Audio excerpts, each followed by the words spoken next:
Hello, and welcome to the Delicious Recipe here on UPRN 107.7 FM Talk Radio, New Orleans. And for your checking us out live, you can check us out on Twitch and Facebook, and also on YouTube. I believe we're on the UFO Paranormal Radio, double line there, and also UFO Gods and Extraterrestrials.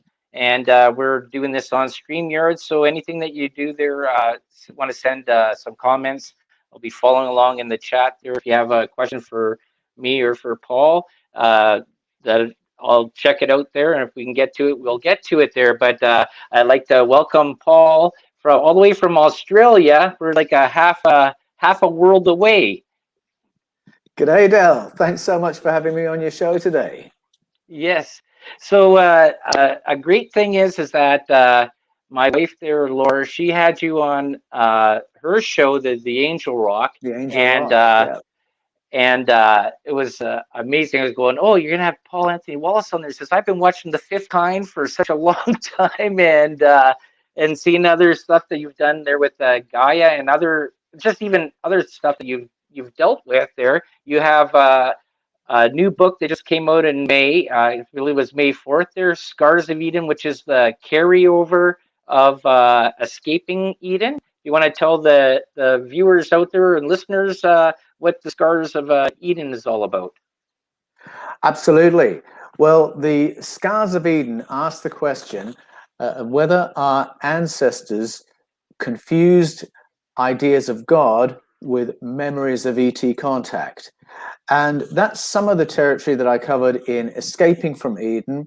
And my way into it was from a background in Christian ministry, studying the Bible, training pastors in how to interpret ancient texts, the Bible in particular. And through my studies there, I found anomalies in the stories we tell from the Bible, things that didn't quite make sense, didn't tie together.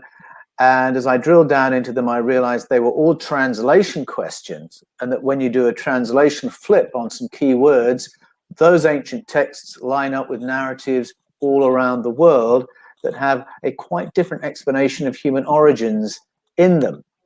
So that was Escaping from Eden. I knew as soon as Escaping from Eden had been published, I was going to have to go further, not least because of the enormous response from people contacting me, reporting their own anomalous experiences that had busted them out of their old world views, or close encounters that had convinced them we're not alone on the planet. I had a lot of people contacting me who were veterans of war, who said that they'd been deployed in operations that they thought were to do with the published goals of incursions to rescue people groups, to wrest weapons of mass destruction from foreign tyrants. And it turned out they were actually on archaeological missions, all linked with the world's most ancient stories regarding paleo contact. And that brought them to me. But the Scars of Eden, the title itself, is a reference to what's the legacy in our geopolitics, in our psychology as a species, the clues in the world today that point us to this different explanation of beginnings that's in our ancestral narratives all around the world. And the Scars of Eden just picks open that topic and looks at some of the implications that flow from that. Right. And I just started reading the beginning part of the Scars of Eden there, and I see you're talking about a subject that I've been talking about with a couple other guests that I've had on the show, on my show here. The little people, the fae, these things that are in lore and mythology that are out there, but all these different races, cultures, and that all talk about a similar mythical, spiritual, something that's not human, I guess, that they've had contact with and deal with stuff. And I believe at the beginning of the book there, it talks about the Mat. I'm going to screw this up. The Matawabi, or the person coming out of the water. Yeah, the Mami water is the more recent name that's been given to the phenomenon in Ghana. The Mahurani tradition is another name for it in another country, in Kenya. But I found that those narratives occur all down the eastern seaboard of Africa, down to the southern cone, all up the western seaboard, into the Caribbean, as far east as the Philippines, India, Greece, Europe, the Celtic countries, the Norse countries. They all have stories, as you say. They have different language, different metaphor they use, but they're all talking about a non-human presence occupying planet Earth with us, who have a hands-on involvement in our geopolitics, in our history as a species. And I mean, you mentioned the Fae tradition, and people might hear that word or hear the word fairy, and they think of something sweet and gentle like Tinkerbell, not realizing that those stories, if you listen to how they're told in the Celtic countries, they're not nice stories. They're stories of abductions. They're stories of hybridization. They're stories of violence against the human population on planet Earth. And so a lot of what I do in the Scars of Eden is go back to stories that we may have listened to one way and say, let's listen again. Let's translate some of these words, and let's give a more open ear to stories that we've dismissed as fiction. But the moment you see the international correlations and the correlations through history, that's the moment you think, we're being told something here. Our ancestors have curated a memory very, very carefully and deliberately to inform us about the world we live in. Wow, that's crazy. This is a thing that actually I've been talking to another person there, Q. He has a channel called Xeno Hunters, and he's a native Indian up in Alaska, and he's been out there. He has stories in the native tradition about these little people, and they're not very good. They have like claws, and they abduct, and they don't do good things to people. And my neighbor that I just was talking to last month, I said, because I was talking about all these different things about cryptids and Bigfoot and that, and says, oh, about the hairy man in the bush.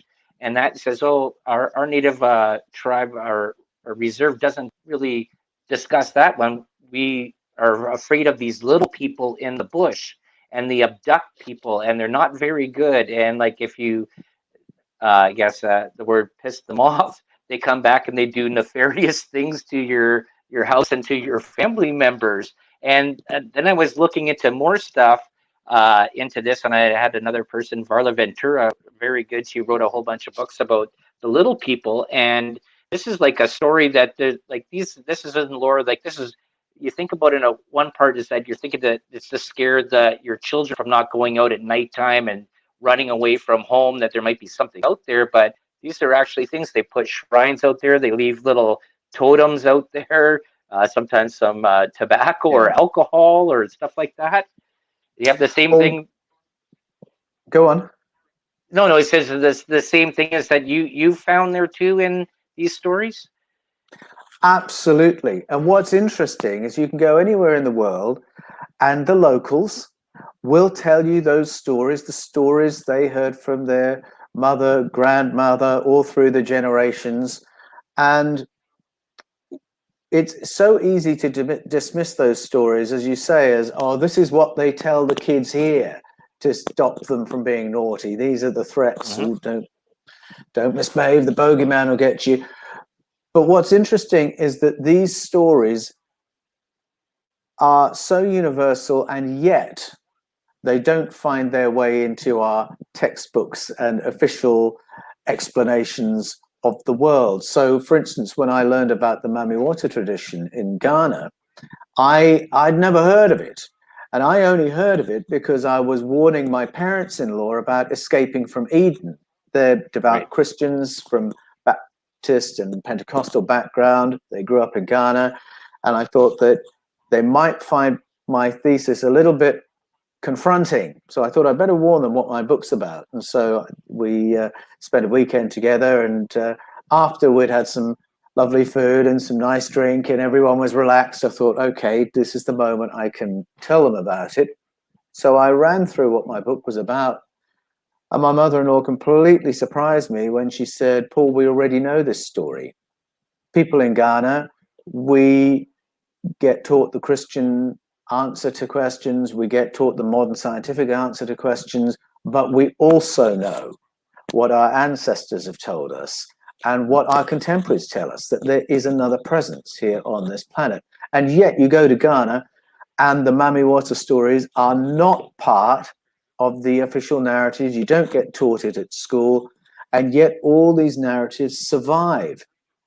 So all around the world, there is a folkloric knowledge that there are non-human presences, or there are human-like populations living covertly on the planet. The knowledge is there, it's never gone away, but we have a planet with a history of empires and imperial takeovers.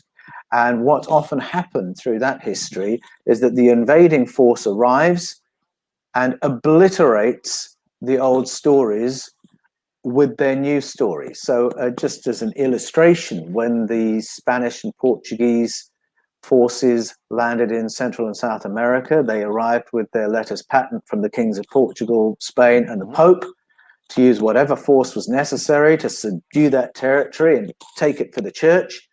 And they literally burned all the texts that gave another explanation of beginnings, executed the priesthoods who might stand up and give alternative explanations, and then they planted their churches and their schools that would now give the official story of who we are, where we're from, what's going on the planet, our place in the cosmos. And so you can see there's a very deliberate extinction of the indigenous knowledge. It's still happening in Australia. I mean, as we speak, I'm sorry to say, there are ancient Aboriginal Australian sites being destroyed and being threatened so that the hard copy of a culture that's more than 60,000 years old will be gone. And there will be no alternative narrative to the one that the Brits brought with them when they invaded Australia all those years ago. So these things keep happening. And by and large, it has been the religious stories of Islam and Christianity that have been layered over the top of earlier cultures. And then, of course, since the Renaissance, we've had the scientific worldview and the scientific explanation of things. And yet, these old narratives don't disappear. And in the Scars of Eden, I talk about how they managed to survive and resurface. And if we listen with an open ear, we realize there is this other explanation of who we all are. Well, this is an interesting part that comes into. I caught this at the end when you were talking with Laura there about this and about dealing with frequency and energy and the way I guess like I grew up in the United Church, then Pentecostal, baptized Catholic, baptized in the Holy Spirit, the whole thing there. And I always started asking questions a long, long time ago, never ever got answers. And I sort of really, I've been dealing with this for a whole long time there, just trying to find, because I think that the history is so disjointed. And I find it really, really funny that people that don't believe in spirits and stuff like that, that are actually believe in religion and that. And I think about this, the story of Job. And that was the whole thing where Satan goes down and tempts Job and basically takes away everything from him to show that he will never ever love you, but he still ends up loving God afterwards. But there was this whole talk about this hierarchy of gods. I guess you would say Elohim gods, spiritual, paranormal, I guess you would say, anything that would be, I guess you could put ET in that way too as well, right? Something that is not human, that is different from what we know as ourselves, right? And the Bible, the whole Old Testament is just littered with supernatural entities. Like, it's unbelievable. It is. It's littered with what we might call supernatural entities in traditional language. We might now refer to them as advanced species, to use more modern language. And the Book of Job is a great example, because there you've got entities that we're not sure what we're looking at. We've got this sky council that seems to be populated with some entities who are physical, superior, advanced, and others that seem to be almost archonic, energy-based entities. So we've got the character in the Job story whose goal is to try and distort the thinking of this person and lower, to use contemporary language, lower his vibrational level to a point of depression, despair, to the point where he'll no longer work for the powerful one that he's worked for before. And it's a horrible story the way it starts in the beginning, because it's almost like a picture of, two naughty boys toying with an ant and a magnifying glass. And it's that same lack of empathy towards him. It's absolutely horrific. It's been rewritten so that it comes off more like a God story in the current reading. But Bible scholars, there's a pretty broad consensus that the book of Job may be the earliest piece of literature that found its way into the Hebrew canon, and that it may have begun its life as an Arabic document.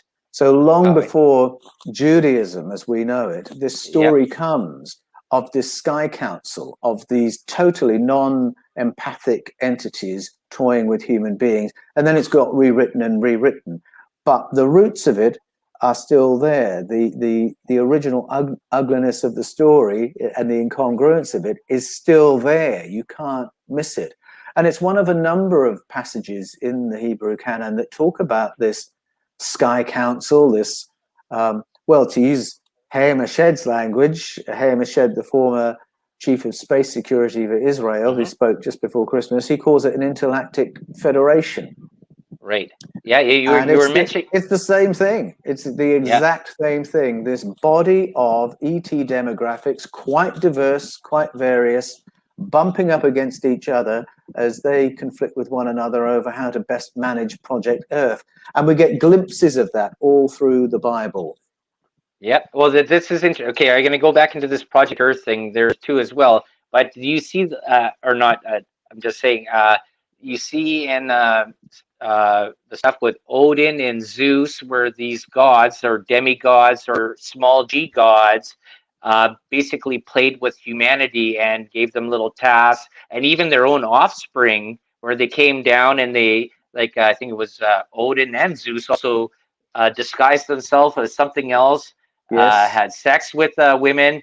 They've created a demigod like Hercules or the rest of all the rest. There's a whole bunch of them. Anyways, the stories. There are. But it was just a whole thing of they were bored and just playing around with humanity and seeing how much we could torture them or do stuff. And then, well, we didn't like what you're doing with this person. And then another god would go in. Well, I would go in. Like, it's almost like the whole thing with Satan and Job, right? Well, this person's not going to love you. Let me see how much I can torment this person that he falls away from you and doesn't like you anymore, right?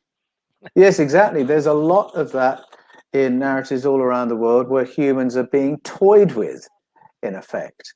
And there are other stories that seem a little bit heavier duty, where different human populations are sent out to war against each other, not because they've got any argument with each other, but because the entities governing over them are having a fight, annoyed with each other, or they're literally competing for hegemony or for resources. And all that gets airbrushed over to try and turn it into a story of God and the devil, worship and apostasy, obedience and sin. But even in the current translation, you can see that doesn't quite wash. The shape of the old stories is really still visible. Another thing there too is that I'm going to just not quote into Bible stuff, but just even stories, because a lot of stuff that's in there. I remember this whole this story about them marching around. I think that's Joshua or Jacob. I can't remember what it is. And they marched around for 7 days, drumming their drums and blowing their trumpets to blow the walls down. I think there's even a church children's song about that too. Yes, and this Jericho, gets in this whole, that's right. The walls of Jericho, yes. And the whole thing there is that I guess there's little sort of hidden things that might be written in there about vibration and frequency. You wonder that they're marching around doing this rhythmic march and then blowing their trumpets to break stone. You ever find anything? Yeah, it's very, very intriguing. It's one of a number of ancient references, either in texts or in carvings, that suggest there may have been sound technology used to manipulate matter in the ancient past, either to build or, in that case, to demolish.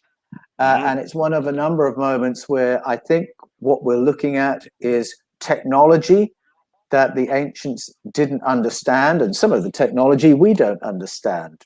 Certainly when it comes to just sound manipulation of objects, we're just beginning to get into that now, and the creation of standing waves and things like that. But there are other technological moments which translators in centuries past would have had no technological grid to understand what they were being told. And now in the 21st century, we actually have those frameworks and can read those ancient texts and say, hang on, is that a laser? Is that a wormhole? Is that a flying saucer? Is that an abduction? Is that in vitro fertilization? We've got all this other language now to begin to recognize the old stories, which have, fair's fair, been curated so faithfully in terms of keeping the original language that we can now go back and have another go at translating it and perhaps get a clearer picture of what it was all about. Well, that's the thing that I've sort of been looking at there too, is that it's so sad how I guess the game of telephone works, right? When you go and translate and you move scripture or just even old language, and then it gets translated. And I believe there was a part that you had talked with Laura there is about back in the BCE time, where they sort of amalgamated what books were going to be in there and what was going to be said, and how the scribes curated it. Then later on, then you get that the Council of Nicaea, where they decide what's going to be canonical books and what's not. And it's just sort of really interesting how religion sort of molded history due to power and not to the word. And I just want to get back into this one part here. Fourth Esdras, there's this whole thing about he's going to be releasing the books, whatever, right? I think what I have there, the first 24 books that I write, publish openly, and that are worthy and unworthy may read them. And then I think in 46, but keep the 70 last, that you may deliver them only to such to be the wise among the people. For in them is the wellspring of understanding, the foundation of wisdom, and the river of knowledge. And so I did so. I just sort of, that's not even in the regular stuff. That's always, it's non-canonical. They don't allow you to look at that stuff, eh? Well, you're allowed to look at it, but it's not in the It's not taught, the official. I mean. Yeah. No, that's right. It's not, and it's not in the official list of the biblical books. And it's interesting the formation of the Bible, because the what we call the Old Testament, or the Hebrew canon, evolved through a process. So it began as a bunch of scrolls that, for the sake of argument, Abraham had gathered together to form the core of the tradition he was beginning. And they may have been the stories of beginnings in Genesis 1-11. And then some more writings get added, and you've got the Pentateuch. And then that gets reworked into a single book to teach the law. And then more books are added, and you've got the Deuteronomistic history. And then that gets all edited so that you've got history that's been edited to teach the law. And then you've got prophetic works that are added to that. And so there's this process of adding and then harmonizing, adding and harmonizing. And that happens a number of times before you get to what we call the Hebrew canon. And the final work of harmonization is the one that was done in the 6th century BCE, where the central tenet of Judaism, there is only one God, and that God is the source of the cosmos and everything in it. That theology gets then pasted over the top of all these other texts, and they do a little bit of an edit here and there to smooth it all out so that it looks like that's the message from the beginning. Right. Except that those old stories that Abraham began with were not stories about the cosmic source at all. They were stories about other entities invading and colonizing planet Earth. And the later books are about a period of history when humanity was governed over by non-human entities. And simply translating the word for those entities as God doesn't obliterate those old stories. It makes an attempt to, because they didn't want the ET narrative to be part of their story. They believed that was all rubbish. They believed it was all foreign. It didn't belong within Judaism, and so they tried to get rid of it. But they were still so faithful in retaining the original texts that we can go back and see their math.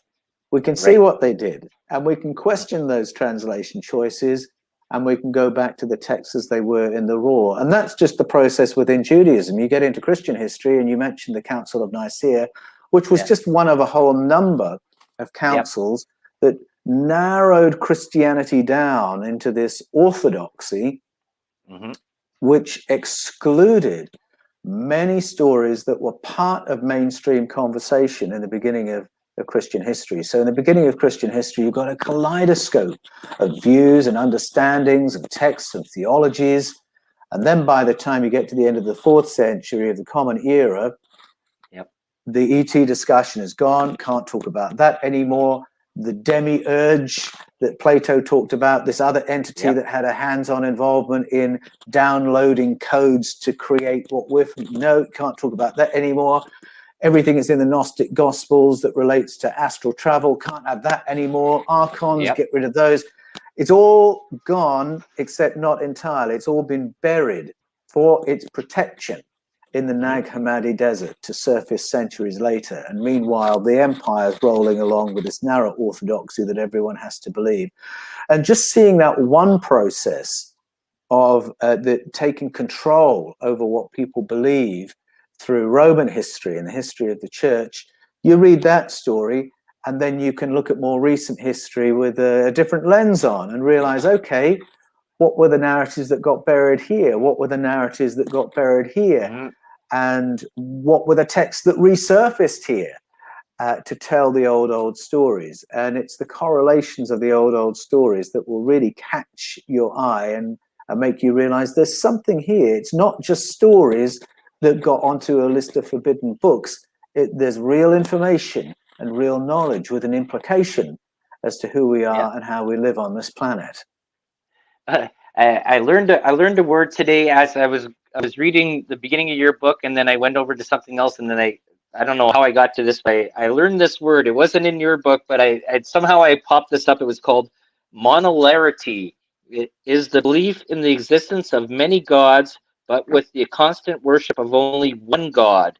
And I never even heard this term ever before. And as I was reading there, somehow I popped onto this other thing there. And it goes into this whole thing when you're looking back into these, like the Sumerian texts, you're talking about Gilgamesh and Enkidu and the travel of going down to the gods, traveling underneath the ground, going through there to try and bring his friend Enkidu back to life.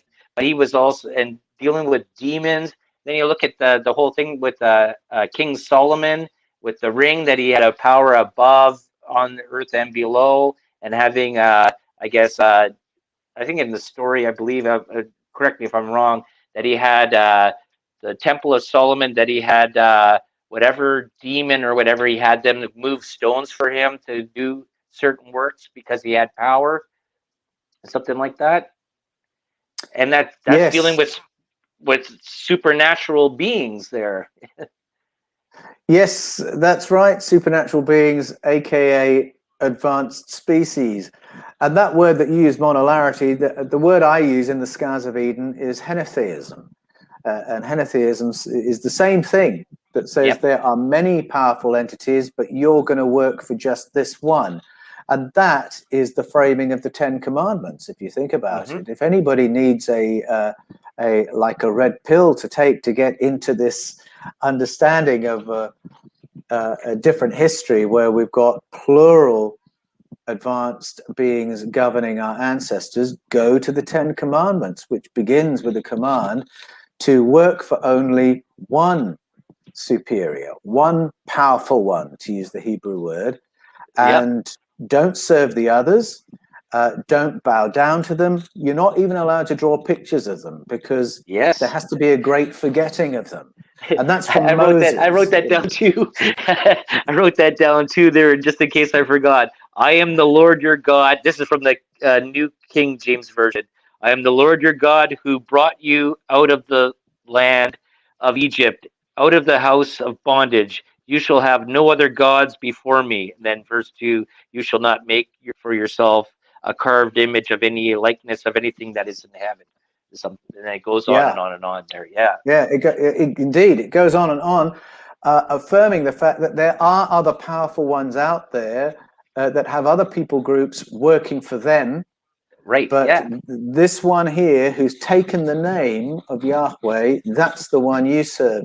And a generation later, Joshua repeats that. He says, cut yourselves off from the powerful ones of the other people groups. You're going to serve for the one called Yahweh. And then we see the conflicts between the human colonies and the different small g gods, advanced species, whatever they are, that are governing over them. And those are the stories that then play out. So the clue is there right from the get-go. 10 Commandments, Joshua 24. We're in a world where there are these plural powerful ones, and human beings are caught in the crossfire between them. Well, here's the part, because I know you're a Genesis professor, basically like a aficionado. This is I found this quote. I don't know why this even came to me, but it just did. I don't know. Maybe it's a coincidence. It says Genesis 3:5, verse 5. For God doth know that in the day ye eat thereof, then your eyes shall be opened, and ye shall be as gods, knowing good and evil. So what is the reference to that eating from the tree of knowledge, that you'll be as gods, knowledgeable as, so that's almost saying that there is other gods out there, right? Oh, yes. Straight away you've got as gods. So there's an affirmation that there's this other class of being in the story, in the plural. And the word gods is Elohim, which means powerful ones. And the moment you start using the root meaning of the word, it becomes very clear that the story of the powerful ones in the Bible is the summary form of the Sumerian stories of the sky people. Right. The powerful ones are the sky people. Same group, same stories, same activity. And the moment you see that, you get to Genesis 3 and you realize we're looking at the conflict between Enlil and Enki. We're looking at the conflict among the powerful ones as to how intelligent the human beings should be. You see, at that point, the human beings were so intelligent we didn't even know we were naked. And the superior of the powerful ones wants to keep us that way. And his junior says, no, I want them to have a better experience than that. I want to upgrade them. You follow the stories in the Bible. We begin with a male population, and then we have males and females, but they're not fertile. So you're looking at clones, in effect. And then the junior wants to make us into a fertile species and intelligent. So that's what that conversation is about, being like the gods, like the powerful ones. And the junior breaks ranks to upgrade the humans, to have intelligence to know they're naked, fertility so they can become a sovereign species, able to breed and multiply. And that moment is there not only in the Bible, not only in the Sumerian stories. You can go to Nigeria, listen to the Efik story. That same moment is there. Do we make them fertile? Do we let them become a species? And there's a concern that they might just breed and, with their number and intelligence, become a threat. It seems ridiculous, if you're reading it as a God story, that God, the source of the universe, should feel threatened by an intelligent human race on planet Earth. Right. But you start reading it, translate it, read it alongside the others, and you realize, no, this is more analogous to the slave masters in the southern states of America, feeling frightened by the huge slave population and having to terrorize them and brutalize them in order to maintain control. And that's a better analogy of what we're looking at in the change that comes in Genesis 3 when we become an intelligent species. That's what they were worried about. See, this comes in. This is a theory that I have here, is that we have, if we just go from the Bible story with Adam and Eve is just one little section, I'm wondering if there was pockets of Adam and Eve's all over on the different continents, that there's, because everybody has a sort of a beginning story. And I even think to the part there, even with the Noah and the flood, when the one son runs away, he goes and creates a whole new clan of people. Well, where was the woman from if there was only those people on the boat? Like, where are the rest of the? If you Yeah, only have this a number of exactly. people. Same thing with Cain and Abel. Like, he takes off, and who did he impregnate? If there's only, like, Yes. Cain and Abel is the really intriguing one because we've got this little story of Adam and Eve, and then they produce Cain and Abel, and then Cain gets and then ostracized. Seth later, yeah. He's frightened of the other people he's going to bump into.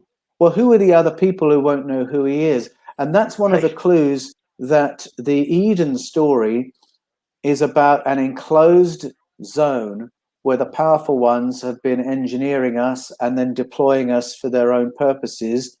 And they've done that from a primate population or hominid population.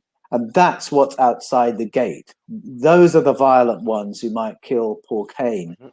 And it is echoed if you go to Guatemala and you listen to their recollection of the Mayan story of beginnings, which is now written in the Mhm. Popol Vuh. And they talk about Homo sapiens being the outcome of a series of experiments conducted by the ET colonizers. And Right. those experiments resulted in us and some other ape-like creatures that live in the forest. That's the phrase. Mhm. And so we're looking at a populated world with us and then some others similar to us. So we've got that going on in that story. There's a really intriguing moment in the story that begins with Abraham. And I'm coming to believe that Abraham is a far more ancient figure in human history than we believed. Mhm. Abraham and Sarah are the beginnings of the world as we know it in the Hebrew canon. Right. And you go to India and you'll hear the stories of Brahma and Saraswati. And they are the founders of humanity in that tradition. And I think we're looking at the same figures. I mean, the names are virtually identical. Right. Abraham, Sarah, Brahma, Saraswati. In the East, they're recognized as progenitors of humanity, not just of one group. Mhm. Well, a generation after them, you've got the story of Isaac, and then a generation after Isaac, you've got two different kinds of human being on the planet. One who's smooth-skinned and intelligent, Yeah. and the other And who's then the not quite hairy. so smart, but covered in hair and very strong. And the smooth, clever one learns how to control and pacify the hairy one with food.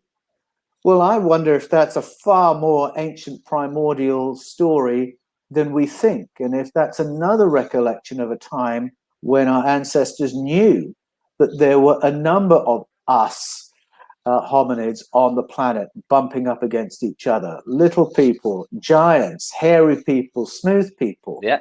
and cultures all around the world do seem to have a recollection of that plurality, which, as I say, then gets edited out when orthodoxy arrives and all the other knowledge gets pushed underground. But the knowledge is Yeah. there.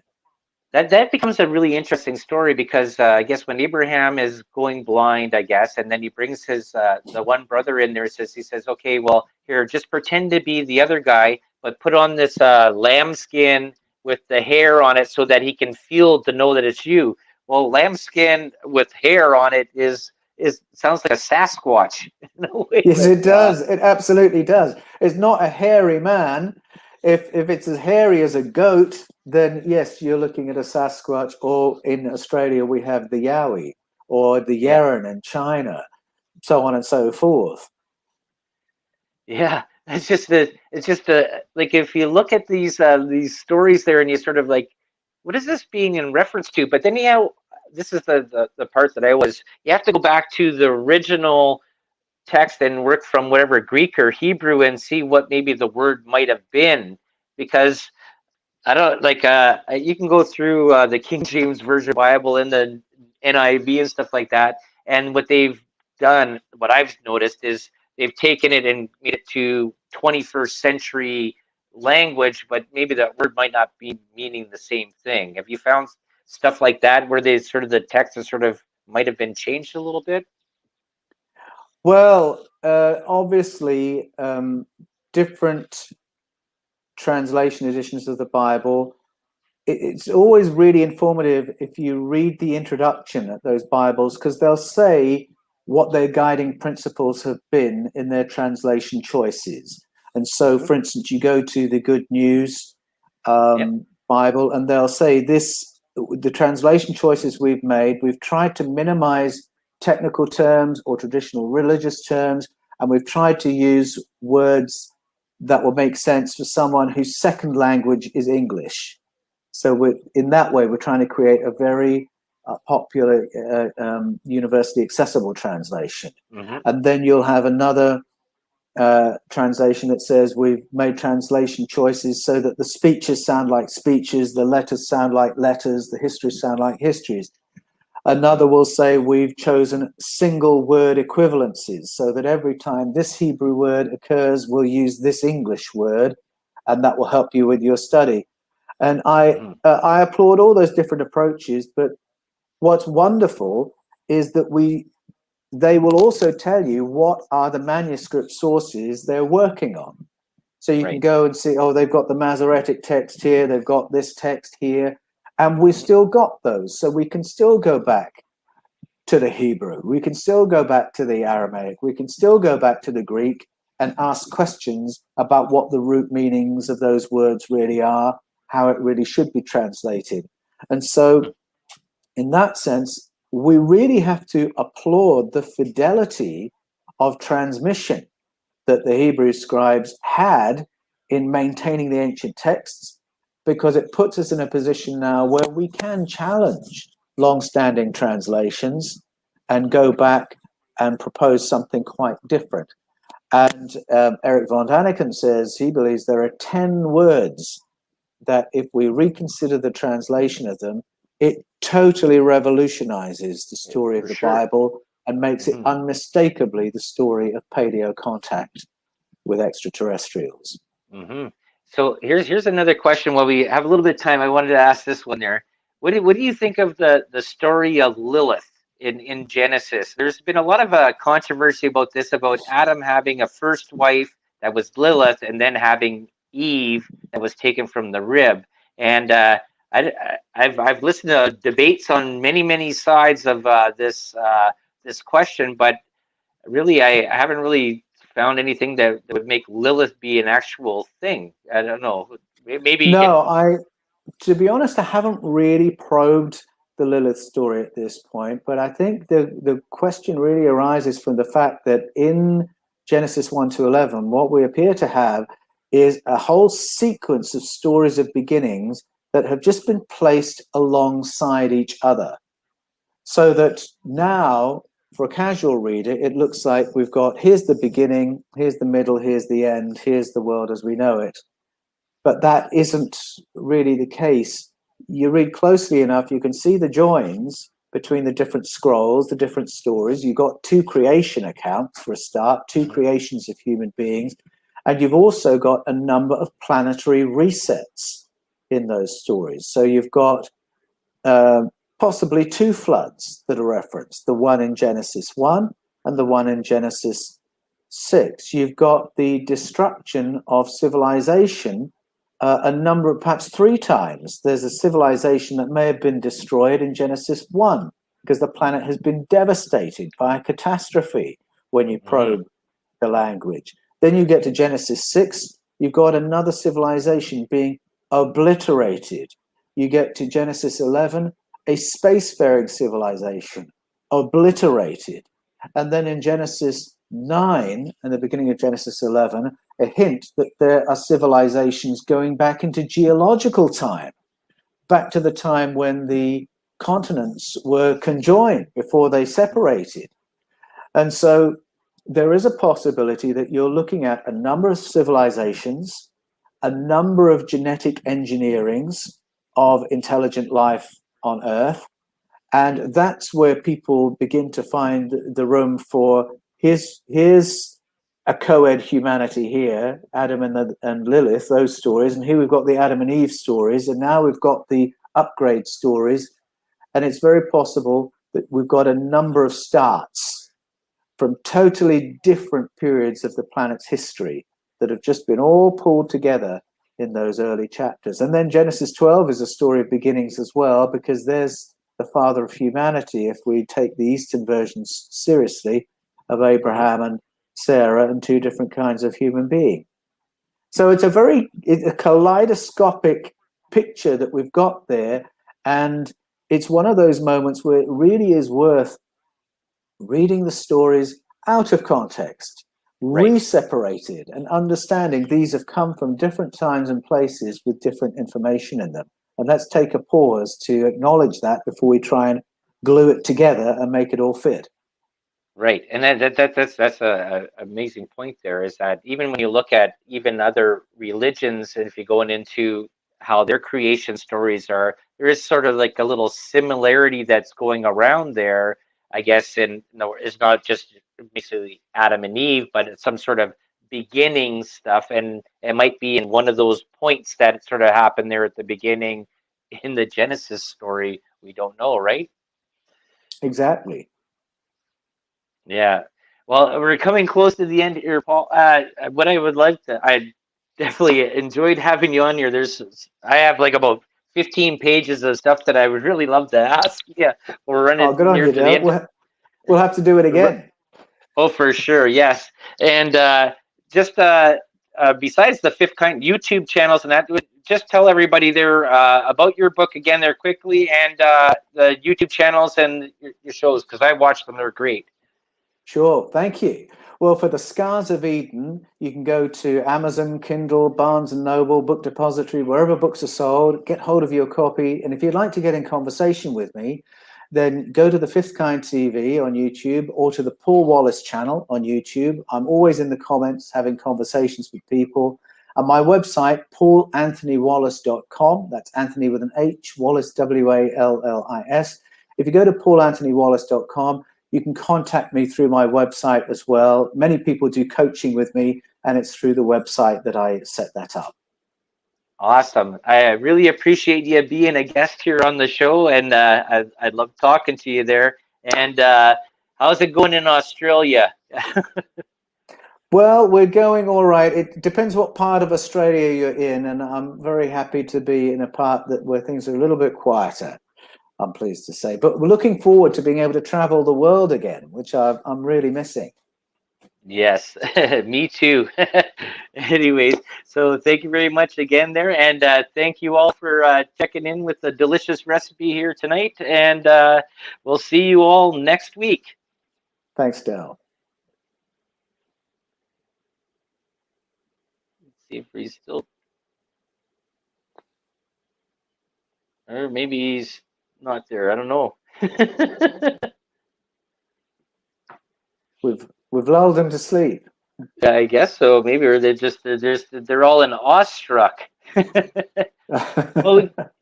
Well, you've had there in Australia. We'll just keep on chatting here until Joe kicks on here. How you guys are recovered after the massive fires that were sweeping through you there? Was it last year? Oh yes, dear me. Yes. Well, yes, we had the fires. Then we've had the pandemic. Yes, difficult. The fires. Australia is a huge continent. And so when people around the world were looking at those maps with the fire icons on it, it really looked like the whole continent was on fire because of the size of those icons. It wasn't, but there were significant areas where the destruction was so great that it really all but destroyed the local economy. So, you know, most of us live around the coast, and a lot of those coastal areas, tourism is the big industry, and that was just knocked on the head by the fires. People lost their businesses, lost their homes, and then of course the lockdown allowed some to recover because people were traveling locally to have their holidays, and now we've come out of the period where we've had the job keeper allowance, so that's gone, so more businesses are just having to close. And it's very, very horrible and sad and stressful for Australia at the moment. I think Right. that I hope that we can have a more careful think about how we look after each other and look after our own economy when supply chains are potentially so interrupted by things like pandemics and by political tensions as well, I might say. Well, So there's a big thumb of China on Australia. I've been watching in the news there too as of well, course.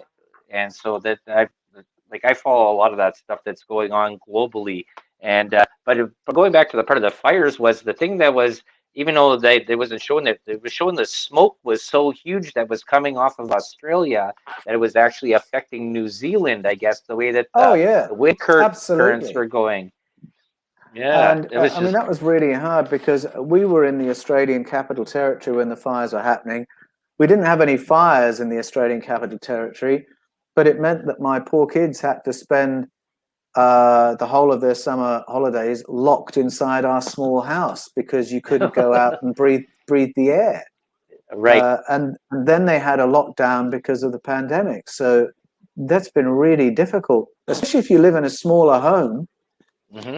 That's been really challenging for a lot of people, and the mental health toll has been enormous. And there'll be a lot of long-term recovery that has to happen from that, I'm sorry to say. Well, that's the thing that's happening up here in Ontario, Canada. I'm in Northern Ontario, up by Lake Superior, and we're not as big as Beautiful. Southern Ontario.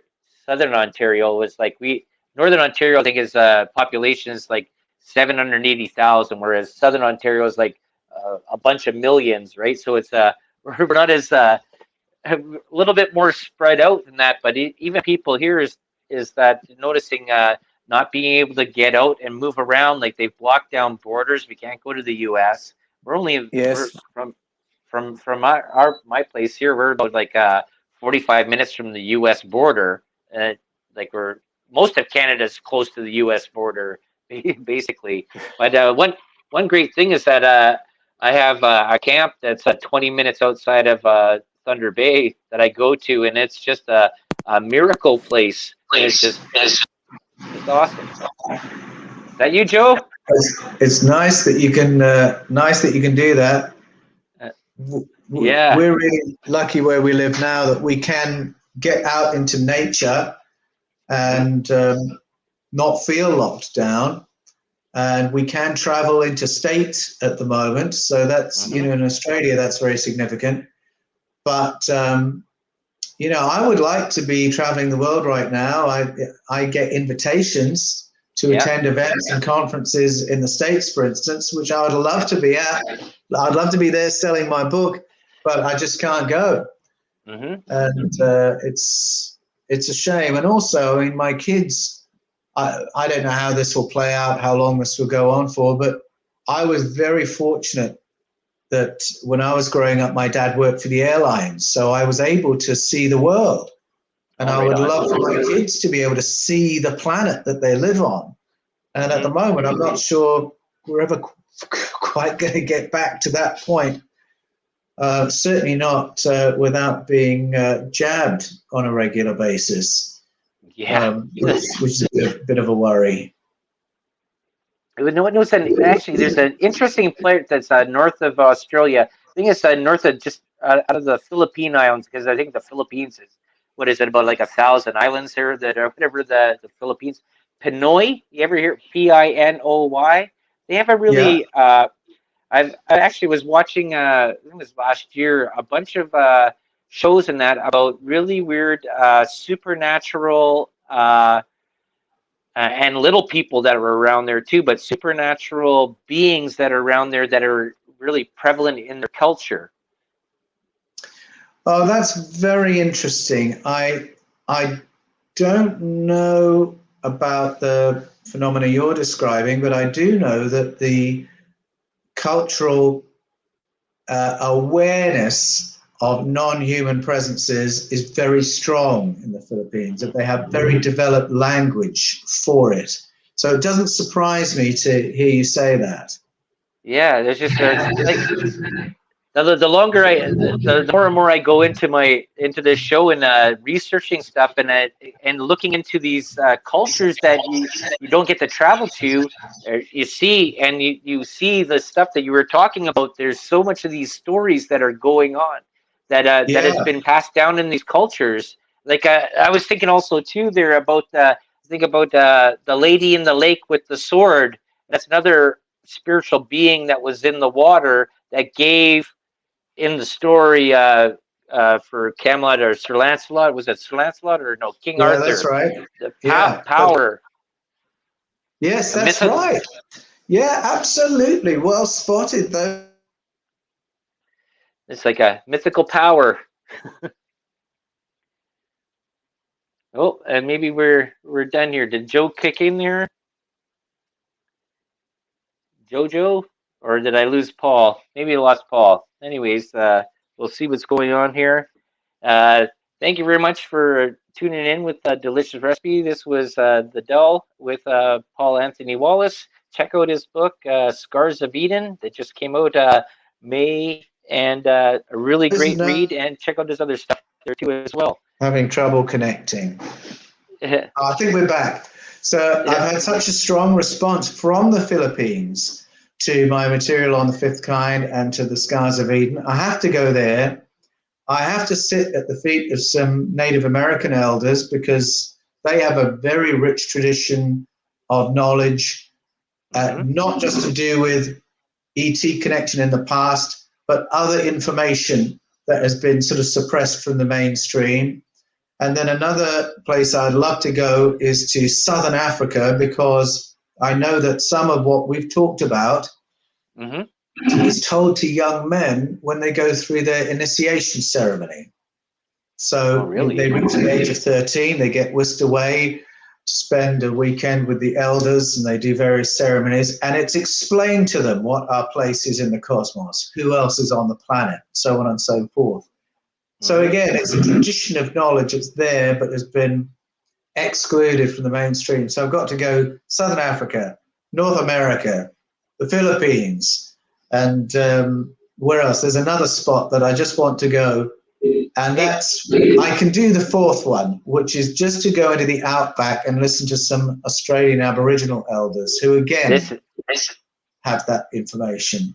See, this is I read this book about 20 years ago, and I wish I could remember what it was. But it's about this lady that goes on a walkabout, and she goes out with this. It ends up being that she thought it was a guide that was taking her, but it ended up being something else, and takes her on this walkabout, and she goes out, and she was really actually really sick. She was overweight. He buries her in the sand. She expels all this toxins out of her body, and basically she's gone. And then when she comes back after whatever 6 weeks of this walkabout, they're going, "Where did you go?" And she says, "Oh, I went on this trip that I had planned." They said, "Well, we don't know where you went. We didn't know anything about it." But she learned so much, this connection to the stars, and just the information that she was given by this Aboriginal person that she believes was an Aboriginal person. It could have been somebody else,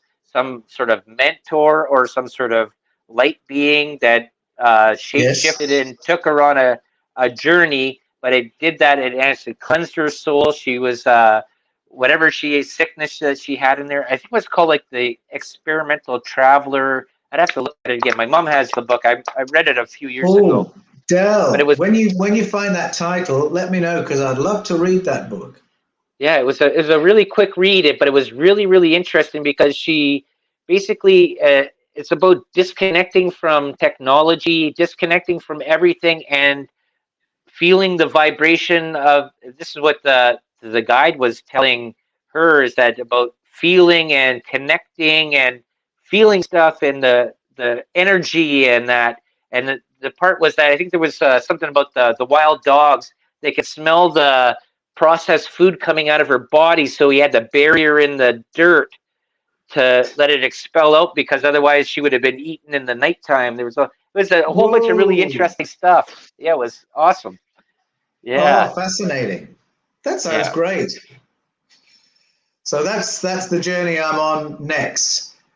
if I can't physically travel around the world, then I will just have to sit at the feet across connections like this. But it's so much more special if you can go to the places that where the knowledge belongs, if I can put it that way, and feel the culture that is communicating this to you. Yeah. Well, I think an interesting place this seems to be is that they're finding more old ancient ruins in Turkey, even older than Göbekli Tepe, and that's sort of interesting. And another place, place that I would like to go and see is India, and go and see these cities that were there. That are, some of them are bigger than what the footprint of the pyramid is, but carved out of this black stone that's with such intricate work that they were supposed to be Bronze Age tools. Like how do you cut hard stone with soft metal? Well, there's really intriguing sites like that we don't know what the technology was or how they used it to produce the sites. And then the ones you mentioned in Turkey are really intriguing because our knowledge of civilization doesn't really go back as far as 10,000 years. 10,000 years is the most recent cataclysm, and I believe most of the world's flood stories date from then. And yet, the places you're referring to in Turkey are prior to that. So I think that's an example of a civilization we really don't know anything about, because it's before any of the beginning stories that we know. And yet, as I say, in Genesis, I do think there's a hint at a sequence of civilizations destroyed and then reemerged, destroyed, reemerged, just as Plato argued. I think I sent you something there that that part about Randall Carlson that he had talked about with this sacred geometry, but he also talked about this movement of the calendar with goes with the ages and stuff like that go through these 12,500 years, 12,800 years, these cycles that sort of go through, and it's sort of, if you put things into perspective, if you're looking at it in a way, is that the pyramids that were there way before 12,000 years ago. What was written in texts and stuff like that, how it was covered over with other limestone and writings and all this gold is just unbelievable. It's just you just have to sort of think about it. But here's the one thing. I asked this question about a year ago. Why do you think gold is so important? It doesn't do anything for the human body, whereas water does, food does, and sunlight does. But gold is not something that a human can use, except for, I think it's your rheumatoid arthritis. You can use it in medicine there, but it does nothing for the body. It does nothing for you, period. Yeah, look, it's very, very interesting. I'm interested in finding out. I think there may be some benefits in terms of maybe some health benefits, actually, we can derive from gold. But I think that the gold mining and the value placed on gold relates to its use to another species, not to us. Because we've always given gold to our superiors, to the powerful ones, the small g gods. Well, why? What do they want with it? We don't really know. There is a hint in the Sumerian story that it's for their purposes off planet. They've got some, mineralogical need for it on another planet. But we're not told what it is, and it's an anomaly that ought to have us asking lots of questions.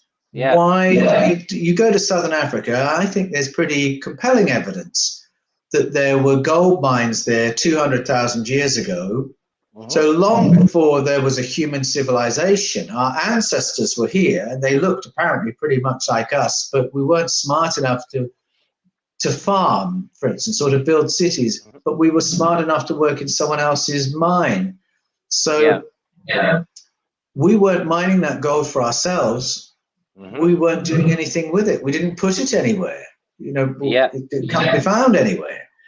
And so I think there's actually solid evidence to suggest there was a use for gold somewhere else, and we were just the people who were mining it, and then we value it by association. We value it because the gods value it. Yeah, that's the thing, is that, is like, if you look at it, all the antiquities that are all plated in gold. You have the Ark of the Covenant that was covered in gold, special items, right? Everything, religious artifacts, gods, not gods, I mean kings and queens. They had gold besides rubies and diamonds and sapphires. But gold was this sort of thing. It was actually one of the things there when Jesus, gold, frankincense, and myrrh, right? Yes, that's true. Gold there. So if you look at it, Yes, that's true. Look, there's a little correlation there as well, which I would love to probe into when I have the time. So Jesus is given gold, frankincense, and myrrh. Well, two of those are named as useful natural resources just near Eden in Genesis. Where was it first mentioned? Genesis 1-3. And it gets mentioned at a time where apparently Adam and Eve are living in a paradise of a garden, all their needs provided. Why would they need to know where the key mineral deposits were? Why gold and resin? What were they for? And then the fact they're presented to Jesus, there's a little connection there, because frankincense was a resin, wasn't it? yep. So, Well, it's also a hallucinogen too, right? And then there's another. Say again. Also a hallucinogen as well too, eh? Oh yes. That is fascinating, because there are hallucinogenic oils and smoke mentioned through the Hebrew stories, and it's not explained why the priests need that in order to do what they do, but apparently they did. And another connection that I was just thinking about this morning with gold is dragon stories all around the world. Those dragons all want gold. Yeah, right, exactly. Yep. Gold and cattle. Yeah, it's just that this comes into this whole part, and this is another question I had. Okay, so you build an altar, and you give your best lamb or your best cow, and you burn this as an offering up to God or to the Almighty One. Well, what does he need burnt meat for? He created everything, right? Why do I have to why do I have to destroy something to for that? He doesn't need that, right? He could have a sweet smell of anything anytime, right? There's sort of these little things, and you see this in when you look at these Odin or Zeus and that, all these offerings that you go and give something as tribute to these demigods or these small g gods, Aphrodite, Hera, and all that stuff. They want some sort of your best to give there, to give smell to them or something like that, right? It was sort of, I always found that sort of really weird that would be sort of a thing, that they wanted burnt food. Exactly. Why would the source of the cosmos need all this food? And in the Popol Vuh, the Mesoamerican, the Mayan story, it's very open that the colonizers say, let us make avatars for ourselves to do the work for us and bring us our food. Right. And I think that's where the sacrificial tradition comes from. Those cows were food for something that was here occupying the planet. Clearly not for an almighty God, but for something else that actually did rather like the taste of beef. Right. And I think it's sort of all got garbled. It's not that garbled, because you have texts that say explicitly the Yahweh character needs this much beef and this many human beings, and they provide them. And so I think the original telling of the story, those writers knew exactly what they were saying. But that by the time we're in the 6th century BCE, there's been that great forgetting. And so it's it's told in a slightly spiritualized, opaque kind of way. It's now an expression of devotion.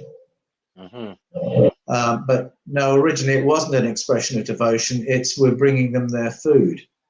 Right, and then if you go to South America, where you had the Mayans and the Aztecs there, where they were doing sacrifices of human beings with blood, right? So now Yeah. you get into this whole thing about blood, and it's a sort of an interesting thing because then now you get into the whole part of you going into dark arts topics of Luciferianism Yes, it all and connects. Satanism, that they all talk about this blood offering, that blood is so important, right? And you look at there in South America, they would kill people, sacrifice. I know. And it's interesting, isn't it? Because we find the human remains, so we can see straight away that the roots, well, maybe not the roots, but we can see straight away that these poor people weren't being eaten. So what was it? And yes, you're right. I think it was the blood that was wanted. Many of the ancient narratives talk about blood and blood being used for genetic engineering.